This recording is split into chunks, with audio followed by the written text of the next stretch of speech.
히브리서 9장 11절부터 15절까지의 말씀을 우리 함께 교독합니다. 그리스도께서는 장래에 좋은 일의 대제사장으로 오사 손으로 짓지 아니한 것 곧 이 창조에 속하지 아니한 더 크고 온전한 장막으로 말미암아 염소와 송아지의 피로 하지 아니하고 오직 자기의 피로 영원한 속죄를 이루사 단번에 성소에 들어가셨느니라. 염소와 황소의 피와 및 암송아지의 죄를 부정한 자에게 뿌려 그 육체를 정결하게 하여 거룩하게 하거든 하물며 영원하신 성령으로 말미암아 흠없는 자기를 하나님께 드린 그리스도의 피가 어찌 너희 양심을 죽은 행실에서 깨끗하게 하고 살아계신 하나님을 섬기게 하지 못하겠느냐. 함께 봉독합니다. 이로 말미암아 그는 새 언약의 중보자시니 이는 첫 언약 때에 범한 죄에서 성량하려고 죽으사 부르심을 입은 자로 하여금 영원한 기업의 약속을 얻게 하려 하시나라. 아멘. 그리스도의 희생으로 이루어진 속죄의 은혜를 함께 말씀을 나눕니다. 우리가 신앙생활을 합니다. 열심히 기도하고 찬양하고 또 교회도 출석하고 열심히 헌신의 삶을 살아갑니다. 우리가 신앙생활하는 목적, 요즘 다니엘 기도회를 통해서 보면 많은 신앙의 간증자들이 함께 나와서 자신의 은혜를 나누고 간증하고 또 신앙을 고백하고 있는 그 모습들을 봅니다. 우리가 신앙생활하는 이유 가운데 하나를 보면 하나님께서 우리에게 약속하신 천국을 향하여 걸어가는 그 길도 있지만 천국을 향하여 걸어가는 그 길을 위해서는 하나님과 함께하는 삶을 살아가야 됩니다. 그래서 신앙생활은 하나님을 찾고 하나님을 가까이 하는 삶임을 우리는 신앙생활이다 이렇게 이야기할 수가 있습니다. 그런데 하나님을 찾고 하나님을 가까이 하기 위해서는 뭔가 필요한 조건이 있습니다. 자격이라고도 이야기할 수가 있을 것 같은데 우리가 하나님을 찾고 하나님을 가까이 하기 위해서는 어떻게 해야 되느냐? 우리가 시편 24편 3절과 5절에서 이렇게 말씀합니다. 누가 주의 산에 오를 수 있으며 누가 그 거룩한 곳에 들어설 수 있느냐? 죄 없는 손과 깨끗한 마음을 가진 사람, 헛된 것에 뜻을 두지 않고 거짓 맹세를 하지 않는 사람이다. 그런 사람은 주께서 주시는 복을 받고 그 구원하신 하나님께로부터 의로움을 인정받을 사람이다. 하나님의 성산에 오를 사람, 하나님의 거룩한 곳에 들어갈 있는 사람, 다시 말하면 하나님과 함께하고 하나님을 가까이 할 수 있는 사람이 어떠한 사람이냐? 깨끗해야 된다라고 하는 거예요. 거룩해야 된다라고 하는 거죠. 그래서 레위기의 말씀을 쭉 우리가 묵상해 보면 성결, 거룩이라고 하는 말씀을 참 많이 합니다. 내가 거룩하니 너희도 거룩할지어다 라고 하는 말씀을 우리에게 줍니다. 하나님을 찾고 하나님을 가까이 하기 위해서는 거룩해야 됩니다. 깨끗해야 합니다. 왜냐하면 하나님이 거룩한 분이시기 때문에 하나님이 죄가 없으시고 깨끗한 분이시기 때문에 그렇습니다. 그런데 우리 인간은 거룩하지 못합니다. 죄와 허물이 많습니다. 그래서 바울 사도는 이렇게 이야기했습니다. 본질상 진노의 자녀다. 날 때부터 진노의 자녀라고 하는 거죠. 죄성을 가지고 있습니다. 많은 허물과 죄가 있습니다. 그렇기 때문에 그 더러운 죄를 가지고 하나님 앞에 설 수가 없습니다. 그 더러운 죄를 가지고 하나님을 가까이 할 수가 없습니다. 하지만 하나님은 늘 우리와 가까이 하기를 원하십니다. 우리를 찾아오십니다. 그 하나님과의 관계가 죄로 인해서 깨어졌습니다. 하나님은 그 깨어진 관계를 다시 회복하시기 위해서 우리를 찾아오십니다. 우리에게 손 내밀고 계십니다. 그 하나님을 가까이 하기 위해서, 그 하나님과 함께하기 위해서는 죄로 더러워진 우리의 삶의 모습들, 우리의 죄성을 깨끗이 씻어내야 합니다. 그래야 하나님께로 가까이 갈 수가 있습니다. 하지만 인간의 힘이나 인간의 노력이나 방법으로 어떠한 방법으로도 우리의 죄 문제를 해결할 수가 없습니다. 그래서 하나님은 우리 스스로 해결할 수 없는 죄 문제를 해결하기 위해서 누구를 보내셨느냐? 독생자 예수 그리스도를 보내셨습니다. 인간의 몸을 입고 이 세상에 오셨습니다. 죄 문제를 해결하시기 위해서 우리와 하나님과의 끊어진 관계를 다시 회복하기 위해서 우리가 하나님께로 더 가까이 나아갈 수 있도록 그 길을 열어주시기 위해서 예수님께서는 인간의 몸을 입고 이 세상에 오셨습니다. 그래서 마태복음 1장 21절에서는 그 사실 이렇게 증언합니다. 마리아가 아들을 낳을 것이니 너는 그 이름을 예수라고 하여라. 그가 자기의 백성을 그들의 죄에서 구원하실 것이다. 예수님께서도 이렇게 자신을 선언하셨습니다. 누가복음 5장 32절 나는 의인을 부르러 온 것이 아니라 죄인을 불러 회개시키러 왔다. 예수님은 세상에서 죄에서 구원하시기 위해서 인간의 몸으로 이 땅에 오셨습니다. 즉 속죄하기 위해서 하나님의 뜻에 따라 하나님의 그 뜻을 이루시기 위해서 인간의 몸을 입고 이 세상에 오셨습니다. 그리고 그 속죄를 완성하기 위해서 십자가를 지셨습니다. 십자가에서 돌아가셨습니다. 그래서 우리의 신앙생활에서 가장 중요한 어떤 핵심 진리 가운데 하나가 뭐냐면 속죄라는 거예요. 이 중요한 속죄가 무엇일까? 한번 생각해 보게 되죠. 예수님께서 십자가에서 못 박히셨습니다. 십자가에 못 박히신 예수님께서는 모든 것들을 다 이루셨음을 아시고 내가 목마르다 라고 말씀하셨습니다. 그리고 이렇게 기도하십니다. 아버지 저들을 용서하여 주십시오. 저 사람들은 자기네가 무슨 일을 하는지 알지 못합니다. 그리고 마지막 다 이루었다 라고 하시면서 숨을 거두셨습니다. 여기서 다 이루었다 라고 하는 말 헬러어로 텔레스타이라고 이야기합니다. 이 말은 상업적인 용어입니다. 당시 사용했다. 빚을 완전히 갚았다. 다 지불했다 라고 하는 거. 예를 들면 어떠한 노예가 있습니다. 그 노예를 어떤 사람이 값을 다 지불하고 너는 이제 노예가 아니야? 너는 이제 자유인이야? 라고 하는 그러한 것이 이 테텔레스타이 빚을 다 갚았다. 내가 누군가한테 빚을 졌습니다. 근데 나 스스로는 도저히 그 빚을 감당할 수가 없습니다. 근데 어떤 누군가가 나를 도와주기 위해서 나를 대신해서 내가 감당할 수 없는 그 빚을 다 갚아줍니다. 그것을 테텔레스테이 완전히 빚을 갚았다. 다 지불했다. 계산이 끝났다. 라고 하는 거예요. 그게 속죄라고 하는 거예요.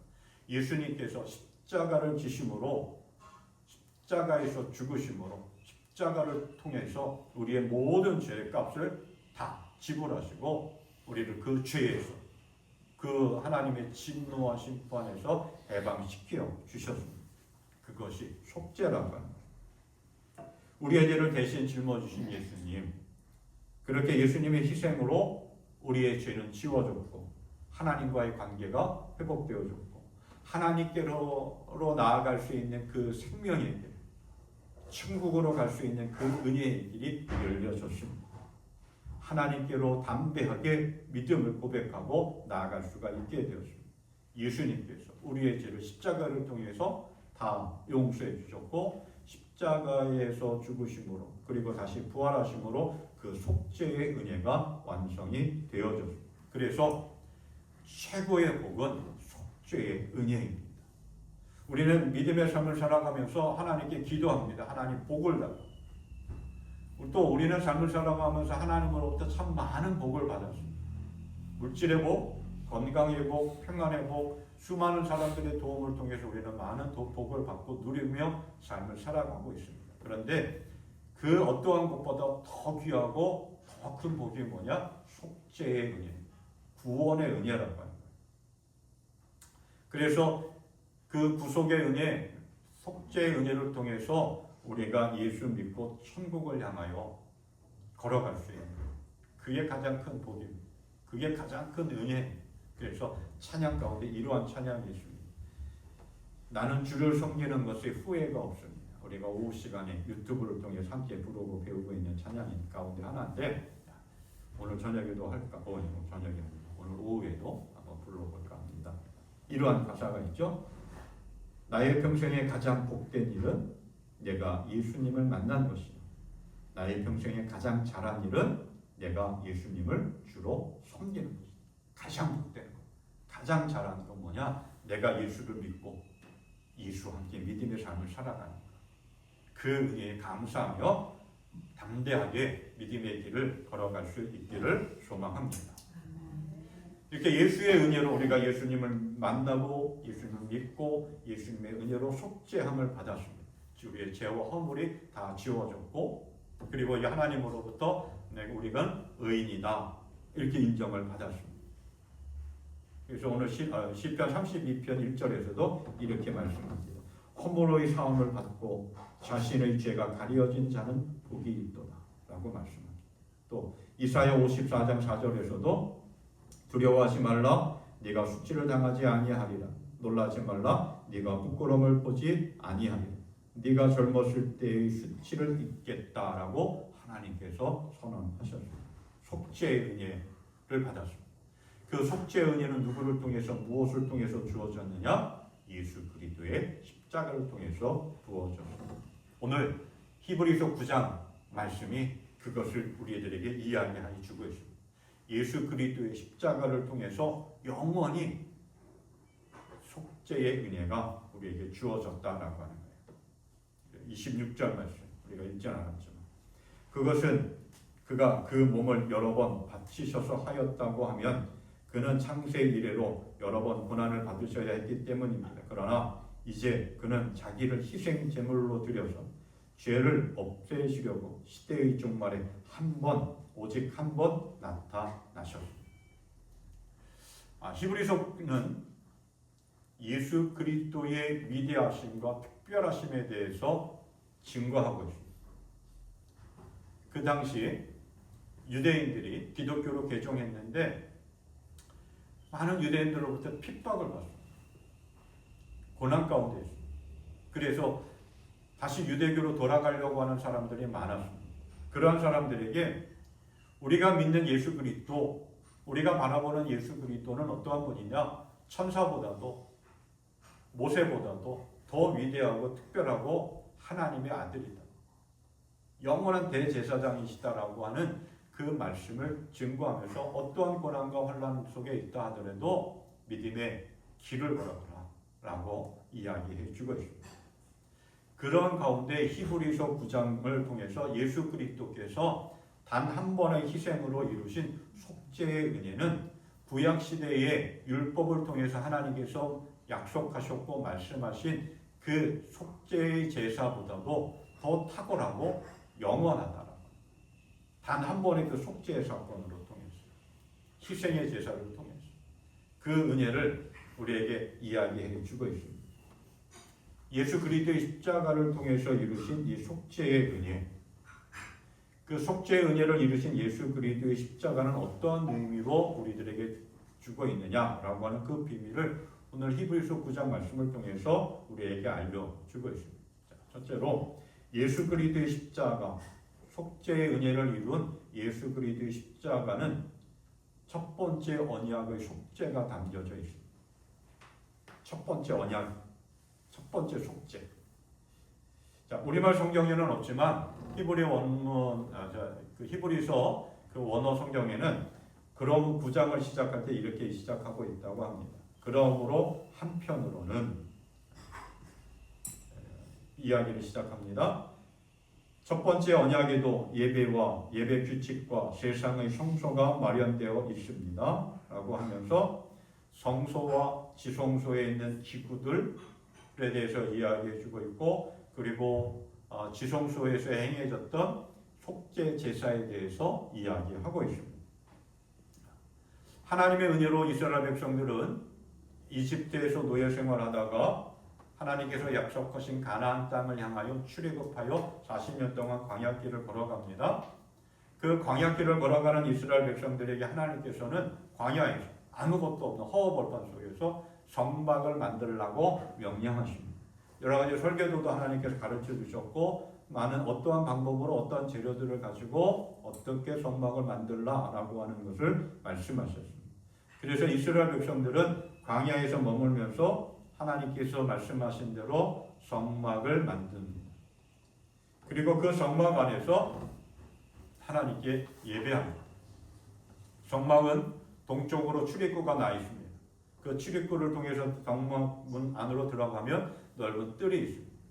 그 뜰에 들어가면 가장 먼저 보이는 기구가 뭐냐면 죄를 속하기 위해서 짐승을 양이나 염소나 이러한 짐승을 희생 제물로 드려지는 노수로 만든 번제단이 있습니다.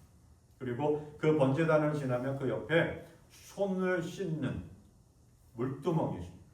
단순히 손을 씻는 게 아니라 우리의 죄와 우리의 허물을 씻는다라고 하는 의미예요. 그리고 더 안으로 들어가면 방이 있습니다. 두 개로 나뉘어져 있습니다. 성소와 지성소가 있습니다. 정막들을 지나서 성소 안으로 들어가면 7개의 금 등대, 촛대가 있고 떡을 차려놓은 떡상이 있고 분향단이 있습니다. 그리고 그 안으로 들어가면 휘장이 가려져 있습니다. 성소와 지성소를 가로막는 휘장이 쳐져 있습니다. 그 휘장 안으로 들어가면 지성소가 있는데 지성소 안에는 만나, 이스라엘 백성들이 광야에서 먹었던 하나님이 주셨던 은혜, 그 만나가 담겨져 있는 항아리가 있고 싹이 난 아론의 지팡이가 있고 그리고 하나님의 말씀 언약, 하나님의 말씀이 들어져 있는 그 돌판, 두 개의 돌판이 있는 언약궤가 담겨져 있는 그 함이 있습니다. 그런데 지성소 안에는 아무나 들어갈 수가 없습니다. 대제사장만 1년에 딱 한 번 들어갈 수가 있었습니다. 언제 들어가느냐? 속죄. 이스라엘 백성들의 모든 죄와 허물을 속하기 위해서 하나님께 예배하는 그날 속죄제를 드리기 위해서 1년에 딱 한 번 제사장은 들어갈 수가 있었습니다. 그런데 제사장도 아무렇게나 들어갈 수가 없었던 거예요. 혹시 잘못하면 죽을까봐 그 발목에다가 방울 달린 그 끈을 매달아서 바깥에 연결해서 이제 들어가는 거였어요. 속죄일은 이스라엘 백성들이 모든 죄를 한 번에 사함을 받는 특별한 절기입니다. 그래서 유대력의 7월 10일, 오늘날 태양력으로 말하면 매년 9월이나 10월경입니다. 그러니까 이 유대력 7월 7월은 새롭게 한 해가 시작되어지는 그러한 날이었어요. 한 해가 시작되어지면서 하나님 앞에 속죄의 제사를 지냈던 거죠. 1년에 단 한 번 제사장이 지성소에 들어가서 이스라엘 백성들의 모든 죄를 하나님 앞에 고백하고 하나님께 용서함을 구하는 가장 엄숙하고 가장 거룩한 예배가 속죄 제사였습니다. 특별한 날이었습니다. 그것을 이제 히브리서 9장에서는 간단하게 이야기해 주고 있는데 좀 구체적으로 보면은 레위기 16장하고 민수기 29장에 이 속죄 제사에 대해서 이야기해 주고 있습니다. 그대로 이스라엘 백성들은 속죄 제사를 2년에 한 번 드렸습니다. 그 속죄제의 규례를 이야기해 보면 먼저 이스라엘 백성들의 죄를 씻기 위해 속죄제를 주관하는 사람은 대제사장입니다. 이 대제사장이 속죄 제사를 드리기 위해서 먼저 자신을 정결하게 해야 합니다. 그래서 숫송아지를 잡아서 2마리를 잡아서 하나님께 번제를 드립니다. 그리고 숫송아지의 피를 찍어서 속죄소 동쪽에 뿌리고 또 속죄소 앞에 7번 뿌리면서 자신을 정결하게 합니다. 이렇게 정결 의식을 하기 이전에 자신의 몸을 깨끗하게 씻어야 되겠죠. 그렇게 정결 예식을 다 한 다음에 대제사장의 옷을 입습니다. 오늘날로 말하면 성의라고 그러죠. 목회자들이 입는 가운. 성의를 제사장의 거룩한 옷을 입습니다. 그리고 백성들의 죄를 속하기 위해서 속죄 제물로 가지고 들어갑니다. 순염소 2마리와 그리고 번제물로 드린 순양 1마리를 가지고 성막 안으로 들어가서 번제단에서 그를 태웁니다. 그리고 순염소 2마리 가운데 제비를 뽑습니다. 하나는 지성소 안으로 갖고 들어가서 하나님께 드릴 제물로 사용할 것이고 또 하나는 아사셀이라고 해가지고 희생양. 이 속죄제를 다 마치면 바깥으로 광야로 내보냅니다. 다시 돌아오지 못하게. 이것은 이스라엘 백성들의 무거운 죄의 짐을 지고 광야로 멀리 떠나서 다시는 돌아오지 말라라고 하는 하나님 앞에 모든 것 맡기며 의지하는 그 희생양의 모습이었습니다. 이렇게 하나님 앞에서 이스라엘 백성들의 모든 죄를 사함받기 위해서 속죄 제사가 드려졌습니다. 대제사장 자신의 죄와 허물을 용서함 받고 이스라엘 모든 백성들의 죄의 용서함을 받기 위한 속죄 제사가 드립니다. 그 속죄 제를 대해서 히브리서는 이렇게 이야기하고 있죠. 9절과 10절 말씀. 그 장막 제의를 따라서 예물과 제사를 드리지만 그것이 의식 집례자의 양심을 완전하게 해주지는 못합니다. 이런 것은 다만 먹는 것과 마시는 것과 여러 가지 씹는 예식과 관련된 것이고 개혁의 때까지 육체를 위하여 부과된 규칙들입니다.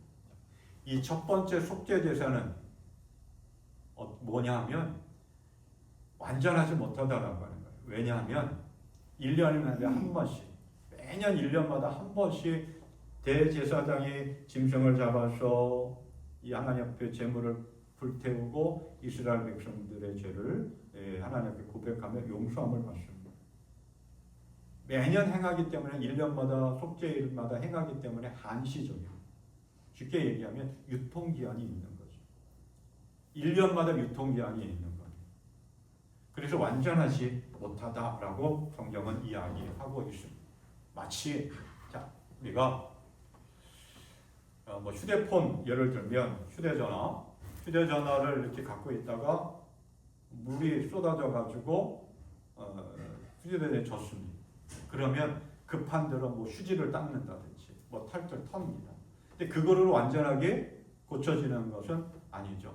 AS 센터나 전문가에게 맡겨서 수리를 해야 됩니다. 첫 번째 속죄 제사가 그러한 의미였어요.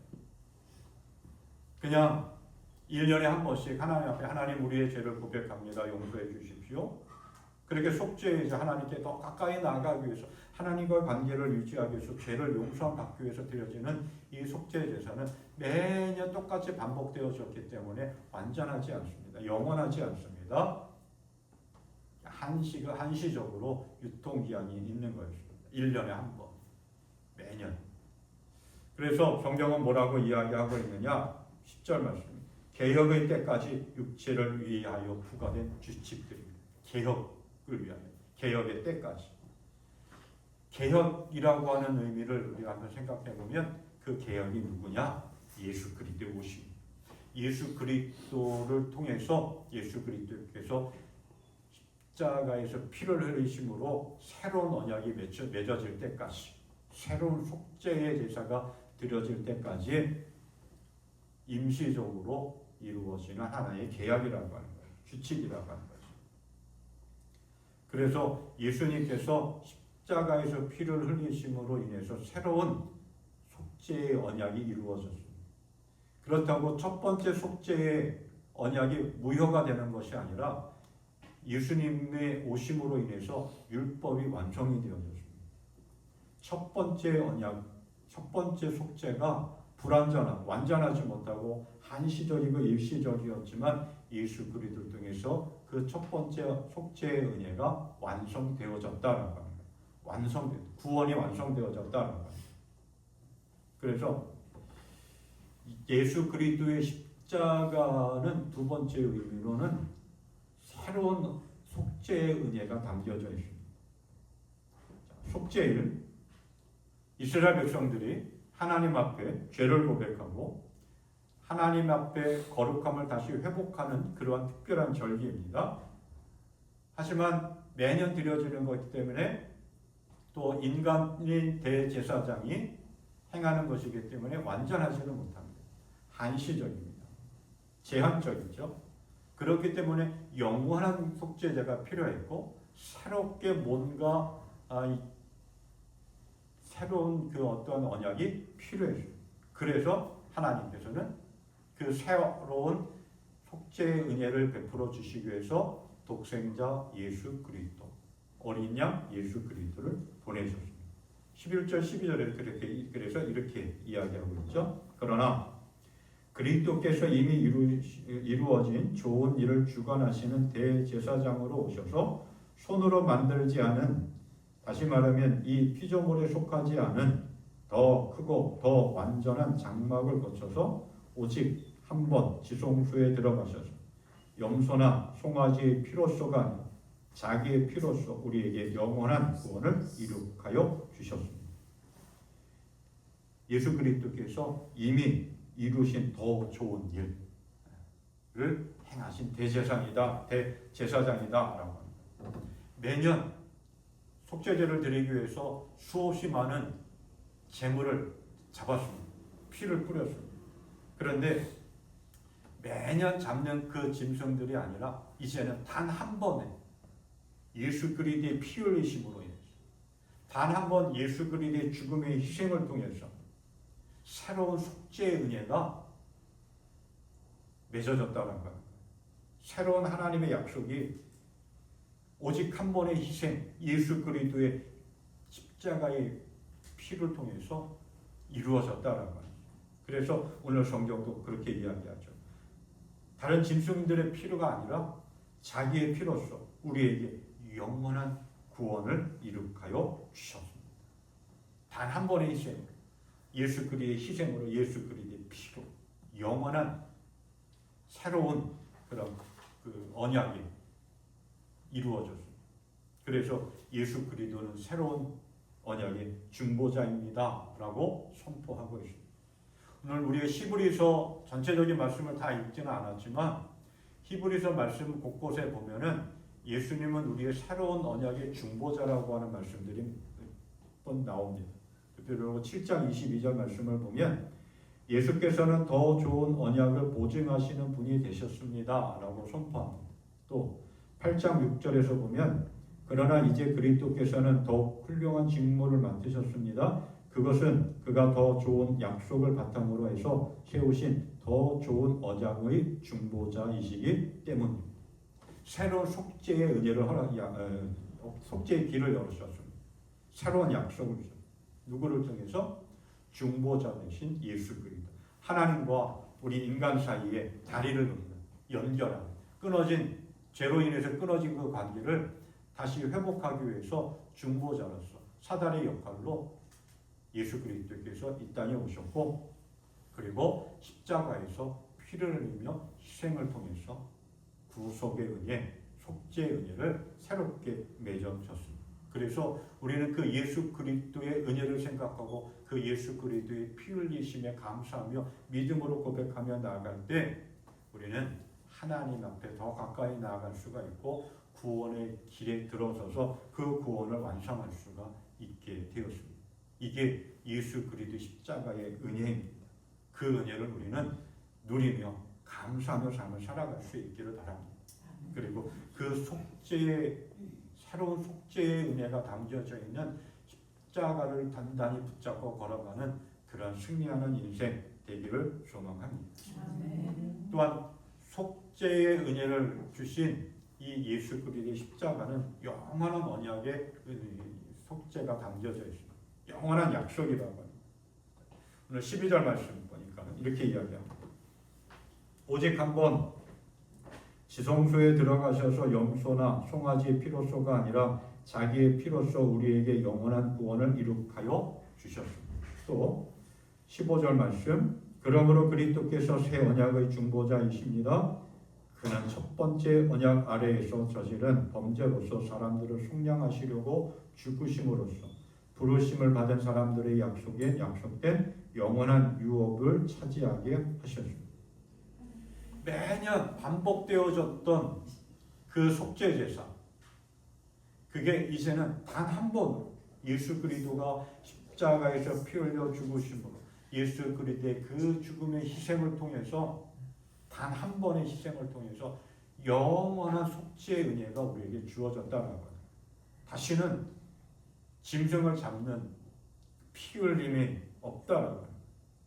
예수 그리스도의 그 십자가의 은혜. 그래서 우리가 읽지 않았지만 그 히브리서 9장 하반부에 보면 25절서부터 쭉 이렇게 이야기합니다. 대제사장은 해마다 짐승의 피를 가지고 성소로에 들어가지만 그리스도께서는 그 몸을 여러 번 바치실 필요가 없습니다. 그것은 그가 그 몸을 여러 번 바치셔야 하셨다고 하면 그는 창세 이래로 여러 번 고난을 받으셔야 했을 것이기 때문입니다. 그러나 이제 그는 자기를 희생 제물로 드려서 죄를 없애시려고 시대의 종말에 오직 한 번 나타나셨습니다. 사람이 한 번 죽는 것은 정한 일이요 그 뒤에는 심판이 있습니다. 이와 같이 그리스도께서도 많은 사람의 죄를 짊어지시려고 한 번 자기의 몸을 제물로 바치셨고 두 번째로는 죄와는 상관없이 자기를 기다리는 사람들에게 나타나셔서 구원하실 것입니다. 매년 대제사장이 짐승을 잡아서 하나님 번제를 드리고 피를 뿌리고 완전하지도 못하고 매년 반복적이었던 그 첫 번째 속죄 제사, 예수 그리스도의 희생을 통해서 예수 그리스도께서 어린 양 되신 예수 그리스도께서 죽으시고 피 흘리심을 통해서 새로운 속죄 은혜가 주어졌는데 그 새로운 속죄의 은혜는 영원하다라고 하는 거예요. 그 속죄의 은혜를 우리가 붙잡고 그 예수 그리스도의 십자가를 바라보며 나아갈 때 우리는 구원의 완성의 은혜를 누리게 되는 것이고 하나님께로 더 가까이 나아갈 수가 있고 하나님의 자녀로 하나님의 사람으로서 천국에 들어갈 수 있게 되었습니다. 그 영원한 속죄의 은혜 우리가 누리는 믿음의 삶이 되어지고 그 영원한 속죄의 은혜인 예수 그리스도의 십자가를 꽉 붙잡고 믿음의 길을 힘차게 당당하게 걸어갈 수 있기를 바랍니다. 아멘. 그래서 하나님의 기쁨을 누리는 복된 인생 되기를 소망합니다. 아멘. 한 아이가 집안에서 놀다가 실수로 꽃병을 깨뜨렸습니다. 근데 그 사실을 감추려고 했는데 그 광경을 누가 봤느냐? 누나가 봤습니다. 아이는 볼 때마다 죄책감, 누나를 볼 때마다, 부모를 볼 때마다 죄책감이 들었겠죠. 그리고 누나 앞에서는 한없이 작아졌습니다. 누나가 뭔가 심부름을 자꾸 시킵니다. 이 아이는 하기 싫은데 너 내가 심부름 이거 시키는데 하지 않으면 아빠한테 다 네가 꽃병 깨뜨린 거 다 얘기할 거야. 그게 너무나 힘들고 너무나 귀찮았단 말이에요. 그래서 어느 날 이 아이가 결심을 합니다. 안 되겠다 생각했는지 꽃병 깬 사실을 아버지한테 다 이야기합니다. 아버지 어떻게 했을까요? 아버지는 다 용서해 주었습니다. 근데 이 사실을 누나는 모르고 있습니다. 누나는 계속해서 동생의 그 잘못을 실수를 흠잡아가지고 너 아빠한테 다 얘기할 거야 하면서 뭐 이 심부름을 시키고 귀찮은 일을 자꾸 시킵니다. 그런데 이제 그 아이는 한없이 작아지지 않습니다. 오히려 떳떳합니다. 왜요? 아빠한테 다 용서받았기 때문에 그랬습니다. 누나가 심부름 시키고 귀찮은 일을 시켜도 이제 아무것도 두려웠지 않았습니다. 걱정이 없었습니다. 죄가 해결되었기 때문에 이게 속죄의 은혜입니다. 우리 스스로 우리 죄의 문제를 해결할 수가 없습니다. 그래서 매년 속죄 제사를 드렸지만 그것도 완전하지 못했습니다. 매년 반복되어졌기 때문에. 그러나 예수 그리스도가 이 땅에 오셔서 단 한 번의 희생의 제사, 십자가에서 죽으시고 피 흘리심을 통해서 영원하고 완전하고 새로운 속죄의 은혜를 우리에게 주셨습니다. 그리고 그 속죄의 은혜를 통해서 죄 문제가 해결되어서 우리는 담대하게 당당하게 하나님께로 더 가까이 나아갈 수 있게 되었습니다. 그래서 오늘 히브리서 말씀이 이렇게 이야기하죠. 피가 죄를 속합니다. 피 흘림이 없으면 죄가 속할 수 없다라고 하는 거예요. 하나님의 아들이신 예수님께서 인간의 몸으로 이 땅에 오신 이유는 우리의 죄를 대신 짊어지고 우리의 모든 죄를 사하시고 새로운 살 길을 열어주시기 위해서 이 땅에 오셨습니다. 그래서 십자가에서 단 한 번의 희생으로 새롭고 영원한 속죄의 은혜, 구속의 은혜를 베풀어 주셨습니다. 이것이 대제사장 되신 예수 그리스도의 은혜요. 또한 예수 그리스도의 사랑입니다. 그렇기 때문에 우리는 죄에 대해서 죄책감, 죄의식 가지지 않을 수는 없지만 죄에 대해서 자유함을 얻고 진리가 너희를 자유케 하리라. 하나님의 말씀 안에서 참된 자유를 얻고 예수 그리스도의 그 십자가 희생을 묵상하면서 구속의 은혜, 속죄의 은혜에 감사하며 그 십자가를 단단히 붙잡고 구속의 은혜를 베풀어 주신 예수 그리스도의 십자가를 바라보며 담대하게 당당하게 믿음의 삶을 걸어가는 승리하는 복된 인생 될 수 있기를 주님의 이름으로 축원합니다. 네. 우리 찬송가